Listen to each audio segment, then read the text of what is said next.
Hello, everyone, and welcome to Geeks Reviews Podcast. My name is Taylor, My name is Ray. and this is episode 1. So, happy birthday to our podcast. Woo!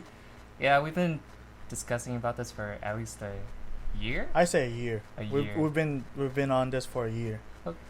I just want to say the main purpose of this podcast is we're just going to talk about things we watched, like movies or TV shows, or things we read over the past weeks or days, and what we found interesting about it. So, a little bit about ourselves. To start off, favorite directors. My favorite director is Christopher Nolan. What about you? My favorite director is Quentin Tarantino. I know I sound like a basic bitch, but I mean, he is great. I mean, I've seen all of his movies, all 9 of them, just recently for the very first time. yeah, you really you popped your cherry, you know? Hell yeah! Every night I'll sit down and watch it. In fact, my favorite one is Django Unchained. Django, yeah, very good movie. I really like Django. I like Jackie Brown as well. It's pretty cool, pretty fun. I don't think it took itself seriously, but you know, everything other than Samuel L. Jackson's hair. I would was say, great. like people's favorite would be Pulp Fiction. I guess because there's a lot of pop culture references that happen. But I would say my favorite is Inglourious Bastards. Oh yeah, Inglourious Bastards is pretty good. The only reason it didn't become my favorite because is that it was pretty slow. Towards the beginning, I thought it would be more of the bastards meeting everyone else, like invading and such. But it was more of a story based kind of a movie that has a lot of action. So what would you say are your top 5 movies from Christopher Nolan? Christopher Nolan, number 1, of course, obviously, is Interstellar. Mm-hmm. I love me some space movies. That is my number 1 space movie. Not gonna lie, that massive the black hole that they revealed always gives me the chills, and it always creeps me out because it's a black hole in space that can always enter a solar system any given time. And Beautiful cinematography. that is true. Yeah. The first planet, Miller's planet, was intense. I love the mountains, quote unquote. I just air quoted myself audioly. Yeah. Well, it's very interesting because we chose 2 different types of directors. You know. Yeah, true. You went more like from what I've seen with Tarantino, he's based on gore, action, and story and dialogue. Yes, that's true. The dialogue is what I really liked about his movies. One particular movie has one of my favorite intros will be Reservoir Dogs. It has one of the best intros alongside with Pulp Fiction. And I would say I actually don't remember much of Once Upon a Time. Oh man. Well, it was. But the dialogue in that movie was pretty good too, even if it wasn't a typical Tarantino movie. Let's go back to Nolan. So your first movie, the top movie you liked was Interstellar. Interstellar. Second movie. If I don't count the Batman movies, if I just based on original ideas, I would say The Prestige. The Prestige is a mind-blowing movie still today. It's still one of my favorite movies. I would say among top 10. It's not technically top 5. I've outside different directors, but The Prestige is a great movie, followed by Inception. Inception was pretty good. Still today boggles my mind. I would say what else is there? Memento and Dunkirk were something. I didn't really like Memento. Ooh, because it was kind of slow, and you really gotta focus on what's happening, because you gotta piece everything together. As for Dunkirk is more historical thing. I like World War II. I like history, but it was a lot of silence. You know, it wasn't a whole lot of dialogue. It wasn't a whole lot of action, but just like what you can see what the soldiers have felt like during the war. Right. back then. I would say Dunkirk is audio wise That's very true. satisfying. Like That is true. when you hear the planes come in, the German planes. The German planes, the water washing the boat when they were getting shot at. Oh yeah, that Mhm. that was so scary. I never thought I would be scared of a sound that go Eh, like that. Not gonna lie, the ending. Oh yeah, by the way, spoilers ahead. We never really mentioned it before, but the spoilers ahead to everyone listening. I'll probably put a spoiler alert in the beginning of the movie. In the beginning of the in the video. Yes, this podcast is going to both YouTube and Yeah, and maybe SoundCloud, hopefully Maybe iTunes if we're good enough. and maybe Spotify. Maybe Who knows? Spotify. Well, Who just we're going to be Well- posting it everywhere. Yeah, to get recognition. Ayo, sellout. But yeah, spoilers Uh, ahead. I forgot what we're talking about other than the audios from Okay. Dunkirk. Well, what would you say is like your fifth favorite movie? Fifth. This is hard because not gonna. I do not remember a lot of Christopher Nolan movies. I guess that's my next marathon, all the Christopher Nolan movies once again. But if I include the Batman movies, I would say Batman Begins will be the fifth. Fourth will be Inception. Yeah. Third will be The Prestige. And then the second one will be The Dark Knight, Mhm. and then the number one is Interstellar. You know, The Dark Knight has one of the best cinematographies I've ever seen. That, that's interesting because, you know, you would say Nolan is well known for the Dark Knight trilogy, and it's interesting that you put Interstellar, which I would say maybe didn't get like the same hype as it did with the Dark Knight, but it was still a good film. I really liked it. Yep. It was very, very good. I would say What about you? My- What are your top 5 Quentin Tarantino movies?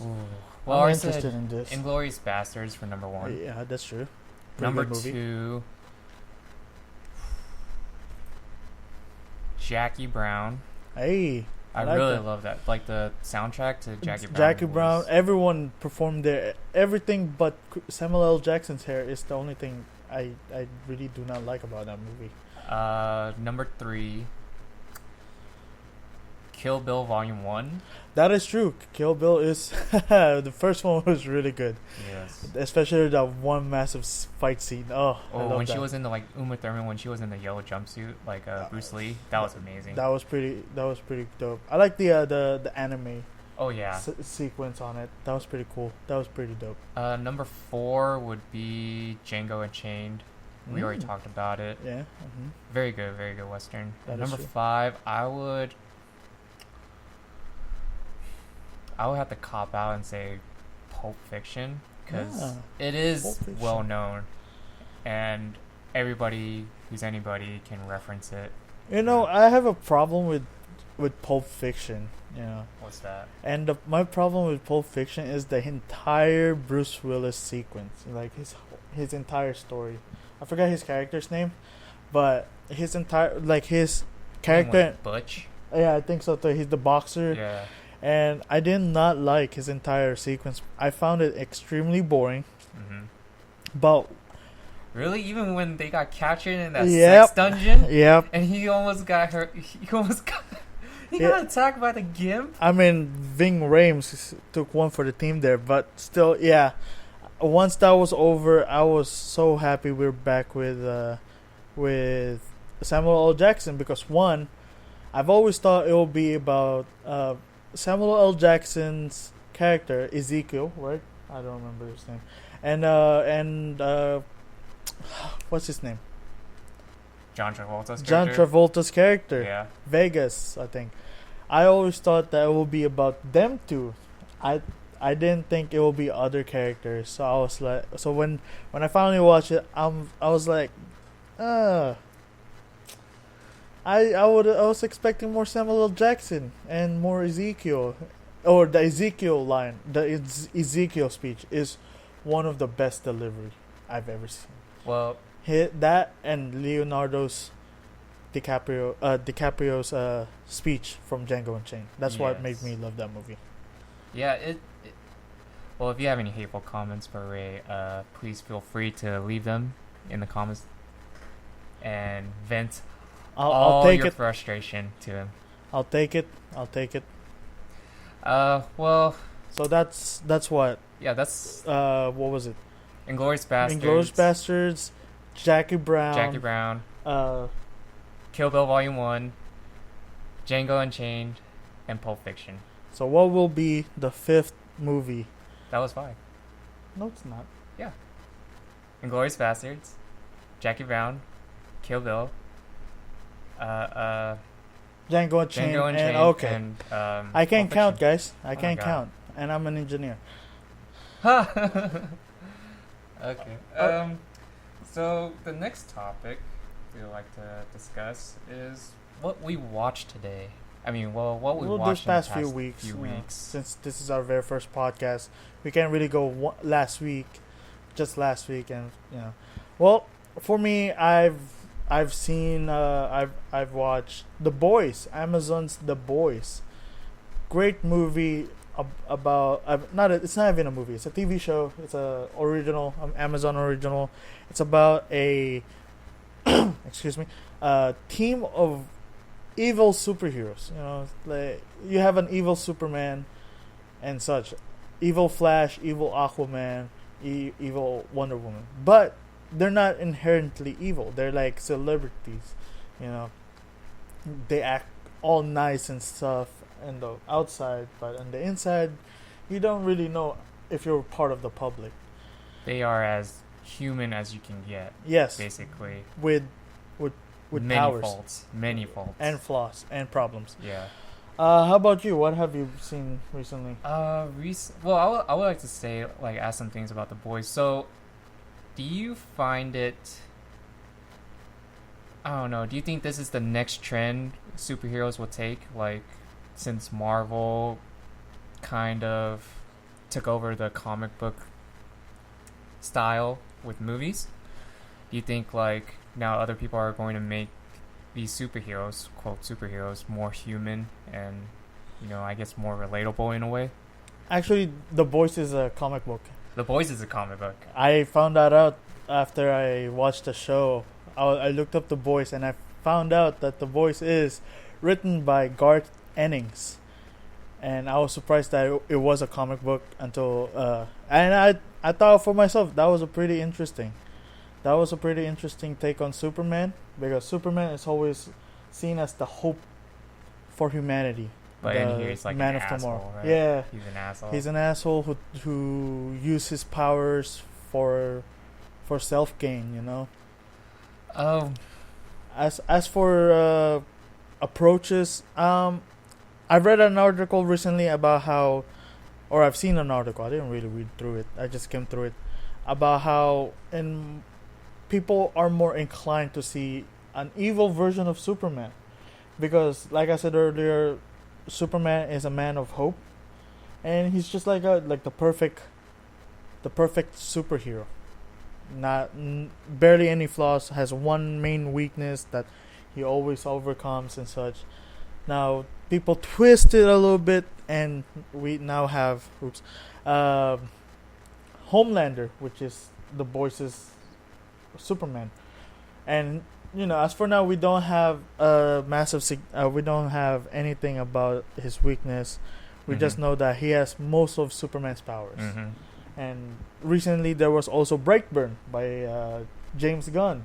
Oh, I'm so disappointed. I did not watch that. I have not watched it. I'm planning it for my Halloween movie nights this October. Every October, every year on October, I decide to watch at least one horror movie every night. Every night. I haven't skipped a year yet, but I have skipped a few days. Okay. There are some days where I just don't have the motivation to watch a horror movie. But yeah, Brightburn, I heard it was a great take on an evil Superman as well. Though the movie wasn't as good as everyone would say. But I haven't seen it. Like I said, I'm saving it up for October. But yeah. Well, what I watched recently was completely different, I guess. I saw Kim's Convenience on Netflix. So what is that about? Okay. Well, this show is about Korean Canadians, and it kind of tackles like social issues in a way about being Asian Canadian or Asian American, and it provides a different twist to what we see on regular TV shows. And to me, I liked it because I could relate to it, just a lot of things. So the main characters are two older Korean parents and their daughter and their son. So the two older Korean parents, they own a convenience store in Canada, and it reminds me of what my parents went through, of like the, I guess, cultural differences with their customers, but they try to assimilate with it because they understand that they live in Canada or America. The son, he's just trying to make it. He was a juvenile delinquent, so he never even graduated high school. He never went to college. So, it's kind of a life thing. And the younger daughter, she's going to college for photography, which is something that not a whole lot of Asian parents want. Not a whole lot of Asian parents want, That is for sure. Dude. That is for sure. Yeah, and I don't know. It's a simple TV show. It's like compared to The Boys, yeah, it's completely different. A lot happier. Yeah, it's more wholesome and like for family issues, whereas for The Boys, it's more heavily on political and such, and the trend on superheroes. All right, have you read any books recently? No, I need to work on that. That's fine because I haven't touched my Narnia series in a week or so. Yes, I finally decided to reread the entire Chronicles of Narnia. I finished Magician's Nephew, The Lion, the Witch, and the Wardrobe, and The Horse and His Boy. Out of the three, I would say The Lion, the Witch, and the Wardrobe provided a more magical feeling to the world of Narnia. Mm-hmm. The Horse and His Boy provided a more realistic approach by expanding on the universe itself. The Magician's Nephew was weird, not gonna lie, because if you read The Lion, the Witch, and the Wardrobe, they never mentioned anything before The Magician's Nephew during Magician's Nephew. That's when I found out the Magician's Nephew and the Horse and His Boy are just fillers. What? Yes, it's the Lion, the Witch, and the Wardrobe. I believe it was the Silver Chair. Prince Caspian, the Voyage of the Dawn Treader, Silver Chair, and The Last Battle. Those are the main story. The main story starts and ends with the brothers and sisters of Peter, Edmund, Lucy, and Susan. And those are the four kids from the first the Narnia. Yeah, no. The Lion, the Witch, and the Wardrobe. Yeah, that's true. They're the first one who, quote unquote, again, I'm about to do air quote in audio visually. They were the first official kings and queens of Narnia. But in The Magician's Nephew, like I said, they had a king and queen beforehand, and apparently, excuse me, and apparently, Aslan is like God and such, created the whole world, and the witch is not even from Narnia. She's from a different world that was destroyed. Yeah, like I said, Magician's Nephew was a. If you're gonna read it, read at your own risk. The first one was The Magician's Nephew is really weird, but it was not a bad movie. Book. It's pretty decent as well. This is why I don't read, folks. Also, another thing I read was this is a more comic book style, trend, but I read Deceased. It's literally Marvel zombies, but with DC characters. You see Batman getting turned into a zombie. That's a spoiler alert right there to everyone out there. That's a massive spoiler alert. Actually, it's not really. I mean, he's one of the first ones to go. Yeah, but just recently, fourth issue came out, and it was bonkers. You know, it's really cool. And another comic book that I'm looking forward to. I mean, I'll talk about that later. What's another show you or book or movie you've... Originally, I was going to talk about Gook, but then I thought about something else, which really caught my attention. It was called Into the Badlands. Great show, very good show. Like think of it this way, like Avatar, like the last Airbender Avatar mixed with great show. Mixed with like a steampunk and martial arts. Great show. What kind is it? Is it like a live action? Oh, it's live action. Oh. AMC original. AMC original. Tragically, it's canceled now. Gotta keep that Walking Dead going. Why Walking Dead? Like, never mind. Okay, I'm not going to rant for now. Today's not the ranting time. No. But yeah. Yeah, so Into the Badlands, you follow this bounty hunter named Sonny, and he's just like this badass bounty hunter. He has like over 500 kills, and each kill he marks himself with a tattoo. And I think the bounty hunters in the show are called Clippers, which is pretty interesting. Clippers. Yeah, like you wouldn't clipping think. hair. Yeah, you wouldn't think like Clippers. The unnecessary amount of hair you have. Yeah. I like that. Or like toenail clippers or something. I don't know. Like what? Toenail clippers? Oh. I don't know. That is true. It was just a very interesting name to call a bounty hunter instead of bounty hunter I can clippers. See. Yeah. Yeah, so you follow this bounty hunter or a clipper named Sonny, and he meets up with this young guy. I forgot his name, but he has like special powers. He's like possessed. I just realized we tend to forget a lot of characters' names here. Yeah. We should have wrote notes. Yeah, we should actually write their names. It's okay. It's okay. First episode, we learned. Yes, I know. Anyway, so yeah, the main story to this is like these different gang bosses that like control certain areas. I think it takes place in the United States. Oh. Yeah. Wait, is this like a what? You said it's a steampunk version. Post-apocalyptic. Okay, yeah. so okay. Post-apocalyptic steampunk. Yeah. Okay. All right, go on. So you see some cultures mix and carry over. So you actually see like Asian fusion with like Baton Rouge, Louisiana. It's pretty interesting. I gotta see this now. Yeah, and the fight scenes are great.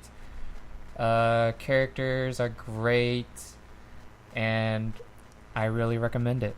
I really do. It's tragic that AMC canceled it.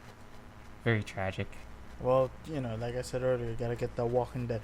Speaking of which, there was another show that I've never seen, but I've heard many great things about, that was recently canceled on Sci-Fi. Krypton.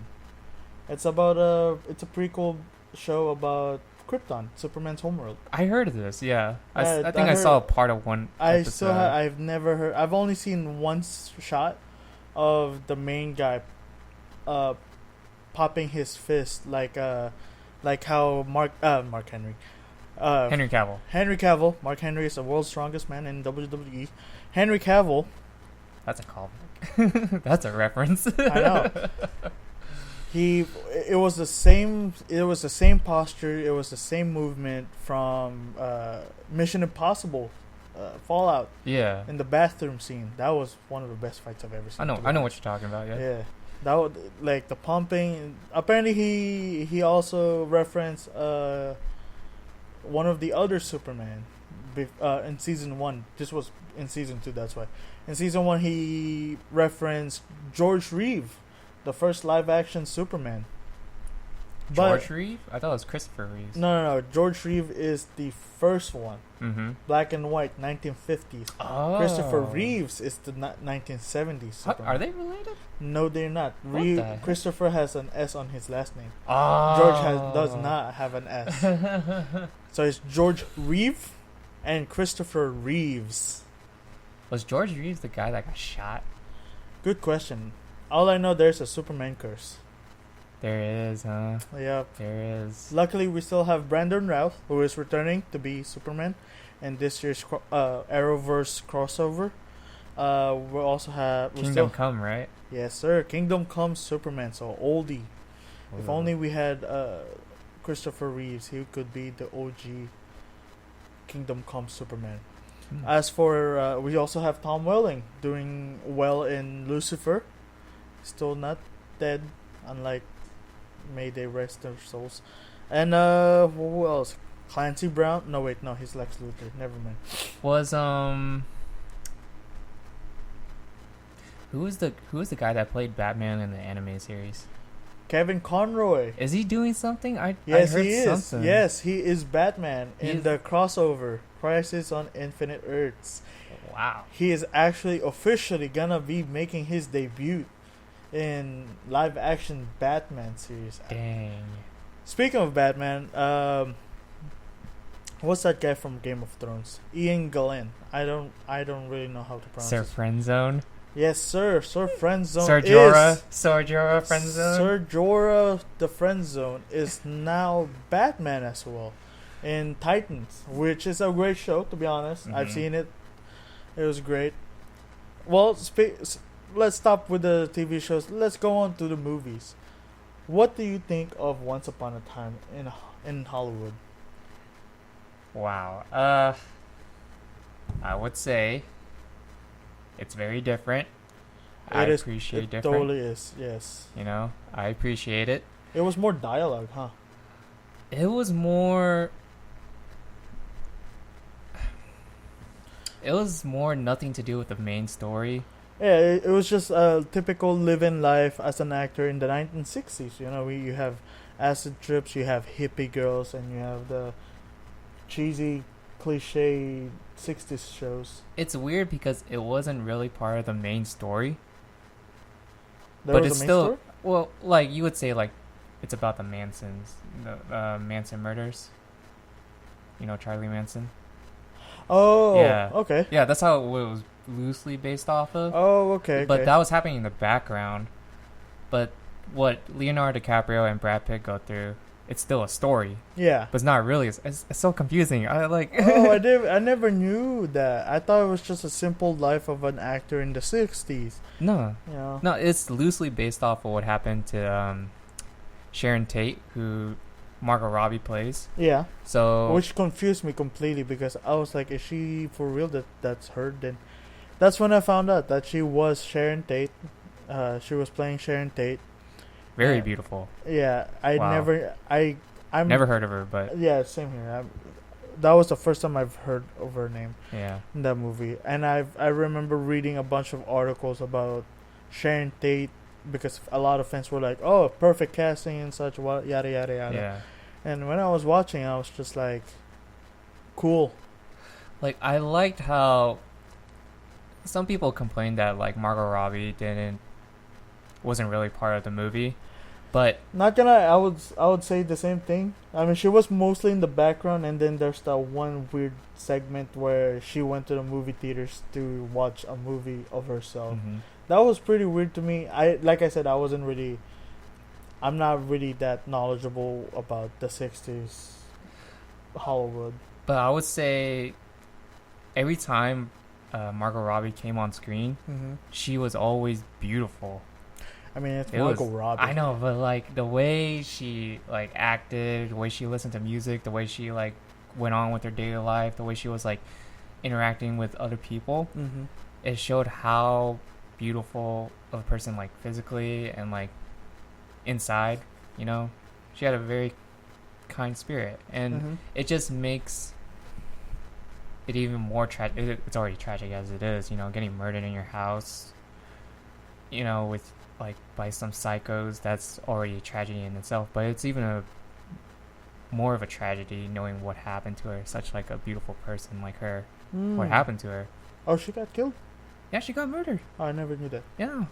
Like I said, I don't know anything about the Manson. Yeah. The whole Manson in the 60s was a complete... Yeah. Way over my head. Yeah. I'll look into that before I go to bed. Sure. Go at your own risk. That's easy.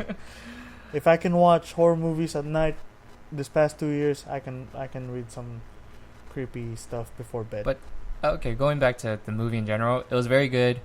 Brad Pitt did well. Leonardo DiCaprio. That one fight against Bruce Lee. What do you think of that? A lot of people say Bruce Lee got ridiculed in that scene. I think they did just fine. It was off. I mean, it was really a joke. Yeah, it was a joke. It was a fictional joke. Yeah. And it just shows how much of a Marine. I mean, Brad Pitt's character was a former Marine, right? Or was it Navy SEAL? Dude, do you think he actually killed his wife? I mean, on that boat. On do you think he killed his wife? on the shot that the segment that they were both on, he had a gun pointed at her, and when the wave came on, pop goes the weasel, and a wave. Dude. I mean. Anyway, yeah, like, well, from what I remember, Brad Pitt's like a badass stuntman. Yeah, I know he can fight and everything. Yeah. I think he was. If I remember correctly, he was a Navy SEAL, not a Marine. He was a Navy SEAL, a former Navy SEAL, but that just got a very bad luck that Leonardo decided to help, which I really enjoyed. Like best buddy romance, their friendship with one another is pretty cool. Yeah, it's nothing like ours, to be honest.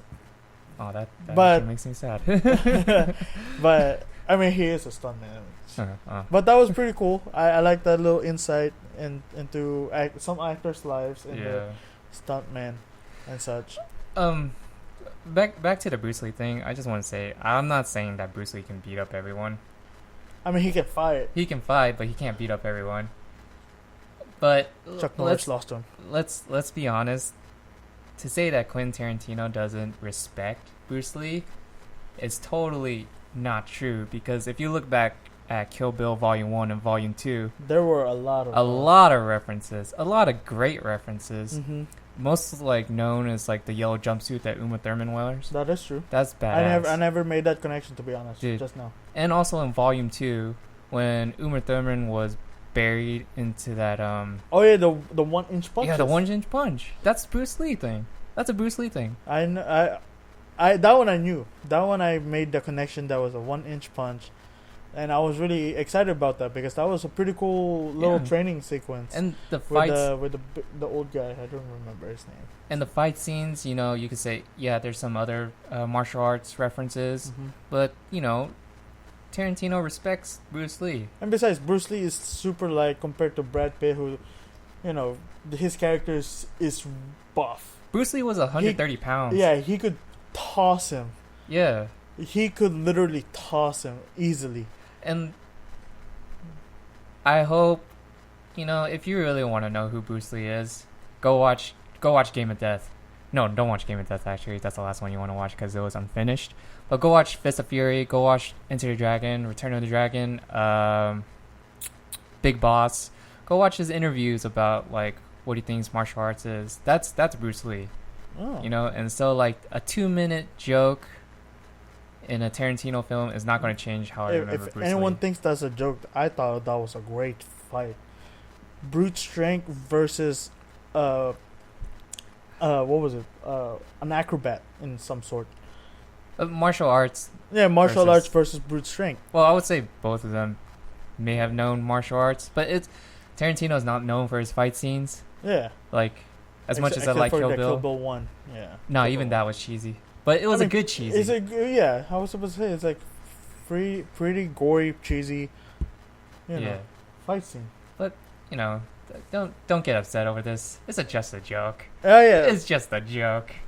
Well, I like those recommendations. Enter the Dragon, Fist of Fury, Game of Death. Apparently, don't watch that one. See, one thing, I wish they reboot Game of Death.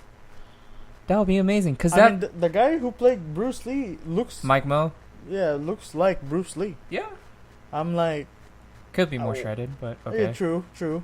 But I remember watching and I was like, hey, it's Bruce. Who did they have to hire for Bruce Lee? Because that looks exactly like Bruce Lee. And I looked it up and it's like that. Mike Mo. Yeah. I was like, oh, that's pretty dope. I thought they just CGI'd his face like Tarkin in Star Wars. Oh God. Hey, they did pretty well darn job, and the young version of Leia and Rogue One. All right. Yeah, go ahead. So yeah. Overall, I liked it. A-. Once Upon a Time in Hollywood. A-. Definitely recommend it. Yeah, the entire last part though. Oh yeah, that was so satisfying. That was such great. Not gonna lie, that flamethrower was kind of over the top. Not necessary to kill. It's someone. Tarantino, bro. Yes, but he was freaking out, and he decided to grab a flamethrower instead. You know, it could be anything like a gun or a toaster.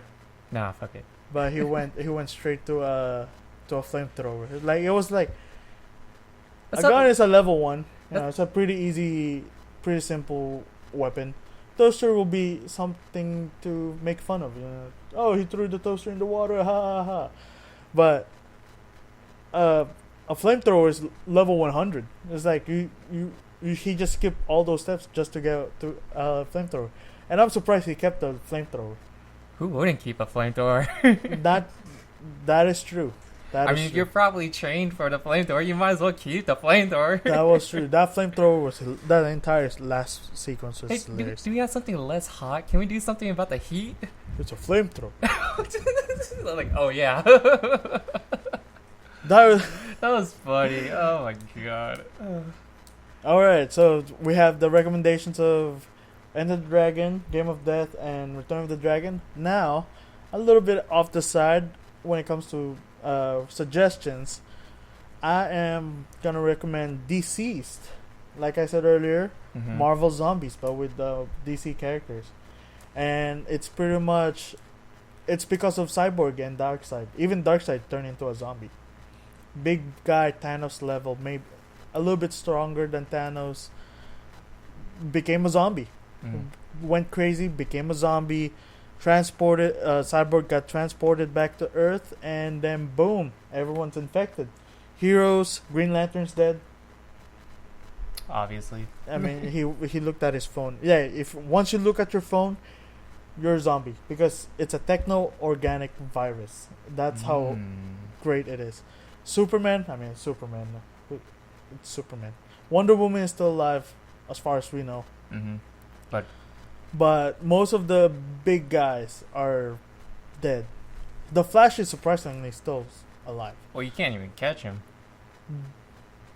Unless... Probably can outrun a disease. No, that's the thing, though. That's how fast he is. Outruns Ebola. He both Flashes in the story were mentioning how they haven't seen anything about it. So they're just making sure they don't really... get in contact with it, because once they get contact with it, it's over. Everyone's infected. Damn. Because once they're infected, they can just run everywhere and spread this virus easily, like in a snap of the fingers. Another show I would suggest, The Good Omens. It came out this past. Another Amazon show, right? It's another Amazon show. It's more of a BBC show, like Doctor Who, not Supernatural. That's a CW show. Sherlock Holmes, Sherlock, but it's more inclined to Doctor Who, and it's a great show. I loved it. David Tennant, you're great. I'm sorry, I'm sorry to the other guy. I cannot remember. His name is Crowley, I think. David Tennant's character is Crowley. I forgot the Angel. Oh, the Angel guy? Yeah, or his actor who played him. I know. But they were both great. Yeah. The interaction between Angel and a demon was hilarious. It just shows that it's a show about apocalypse, end of the world. how to prevent it. Isn't it like the son of Satan or something? It's the Antichrist, Oh, it's the Antichrist. Yeah. which is son of, Figures. it's the son of, it's offspring of Satan. Movies. What movies are you excited to see? Ooh, okay. So there is this World War One movie. I think it is called 1914, Sounds familiar. and it is directed by the guy who made Skyfall. Next, just a quick like Skyfall. disclaimer, folks. We'll come better prepared with notes. No notes next time. No notes. got Oh, free balling. Okay. There we go. And okay, so anyway, 1914 takes place during World War One. This guy has to find his brother, who's in a different company, like a different squad, before they walk into an ambush and they all die. So it's a race against time, which is interesting because you would think, well, it's an interesting perspective. It's not just the battles, you know. Yeah. And It's a I different think perspective on the war, I guess. the actor that I remember from the trailer, Benedict Cumberbatch, is in it. Whoa. But I'm not sure if he plays like a main role. I mean, he is pretty pricey nowadays thanks to the Yeah. Marvel movies. Yeah, but it looks great. Apparently, I heard everything is shot in one shot. Hey, I like that one. In one shot. Birdman was shot in one shot, or assumingly so, and that movie won. That movie. And it, not gonna lie, it was pretty good. Birdman was pretty good. Oh yeah. A movie I would suggest, I'm looking forward to is It, Chapter 2. Oh yes. The second movie to the 2017 It. Now that movie freaked me out so much when I first watched it. Bill Skarsgård was phenomenal. The kids were all great. That was the first time where I did not, well, that's when I started to believe in kids. Actually, it was on Stranger Things, but they pretty much started the same.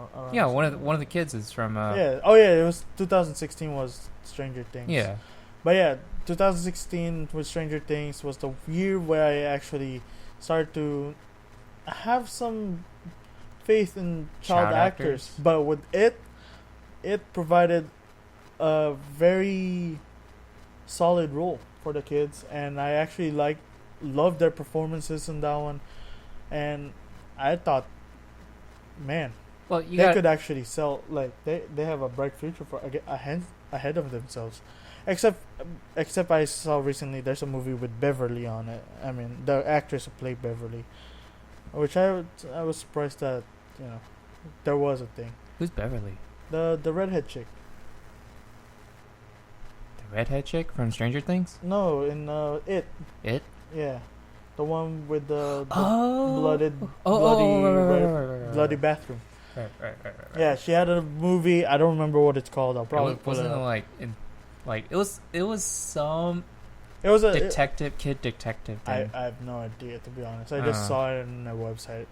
And another movie I want to watch is The Lighthouse with William Dafoe and Robert Pattinson. Robert Pattinson, Batman. aka Batman. That's right, Batman and Batman. Green Goblin in a single movie together. Oh jeez. That one looks good because the director is the director of Witch.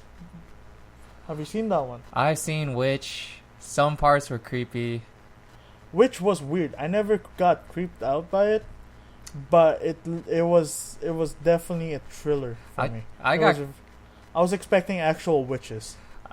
Well, there was that. It was Actual, towards the end yeah. Well, in the beginning too. and the beginning, but I was thinking of the family interacting with, or at least the girl interacting with witches. Never trust a goat. That Especially goat was weird. Yeah. He wasn't really a goat. He was like Satan? He was supposed to be Satan? but it's just, I mean, it's the 17th century, 18th century. It's around I won't say 18th, probably early 17th century in colonial America. You know how it was back there, back then with Salem witch trials. It's A24. You're gonna expect some weird shit. That is true. A24. That is true. I never. Huh.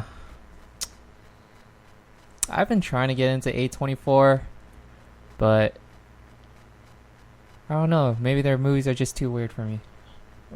True. I mean, it was pretty weird. The Witch was pretty weird. Not gonna lie, The Lighthouse. When I watched it, I feel like it's going to be something about mermaids. They had a fishtail at the poster, which like I said earlier, I will post every movie, TV show, books we reference here. I'll post the pictures for the visual aid, as a visual aid for YouTube listeners. As for So thoughtful. of course, I gotta think of the fans. The fans. That fan that just stumbled 1, across 2, this. 3. 1, 2, 3. I have 3 fans in my room right now, Oh making my sure we God. don't die of heat in Texas summer heat. Oh my God. How about you? What else? What else are you looking forward to? Well, you already covered it, chapter 2. I would say the Joker. I am very interested. I am Joaquin iffy about Phoenix, that. you can take my money. I am iffy about that. I'm actually not looking forward for that because one, I like the concept, but I just think they could have gone with a different actor. You know? What? Yeah. What do you have against Joaquin Phoenix? To be honest, I've only seen him in Gladiator. I've never seen her. That's the only other movie I know from him. Oh, same. Aha! Other than the Gladiator, Oh God, what was that? Okay. apparently Joaquin Phoenix didn't like. The spirit of Joaquin Phoenix. He's not dead. Yeah, he's not there. I mean, he his spectral form just knocked over my Harley Quinn. Oh, look at that! Harley Quinn is knocked over. Oh God. Hey, so what other? Why are you excited for the Joker? Okay, so I guess it goes back the way DC should have approached their movies before they were criticized of being, oh, it's too dark. Oh, why is it not like Marvel? Oh, this, that. But DC has been going on with the dark movies since the Batman. Batman Begins. But would you say like they really changed it when Justice League happened? And that's because and of Warner Brothers, Aquaman. to be honest. Aquaman was great. I mean, Aquaman was never supposed to be dark. Wonder Woman was really good. Wonder Never mind. Woman is great Never mind. too. Scratch that. But anyway, it's Man just of Steel's great too. it's just a heavily criticism, you know. Yeah. But and it's interesting because the last Joker we had was That's true. Miss. That is true. I'm still hopeful for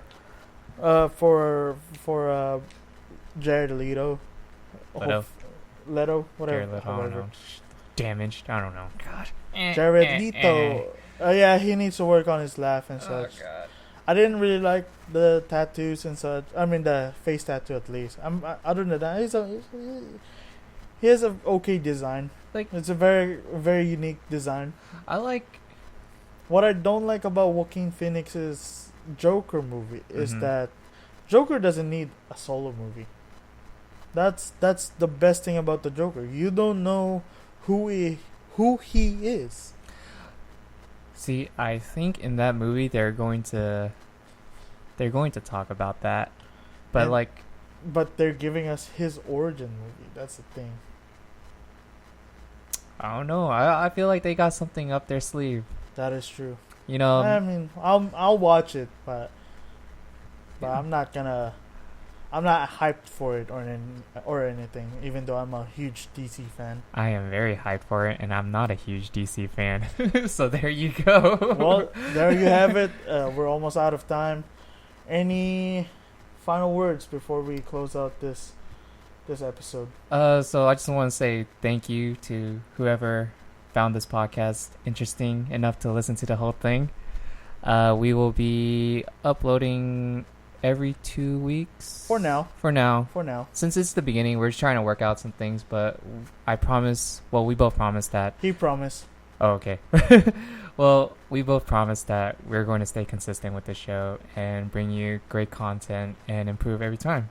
Precisely. Hopefully we have different topics to discuss next time. And like I said, like he said, this is our very first podcast, so we're just going with some basics for now, like favorite directors and such. Maybe next week we'll have a different set of topics. Next time, not next week, and the next other week. To be honest, better prepared. Yeah, better prepared. Yeah, we were somewhat prepared, but yeah, but better hey, preparation. Thank you for listening to us today. This is Taylor, and this is Ray, and this is Geeks Reviews. Thanks for listening. Bye. Bye.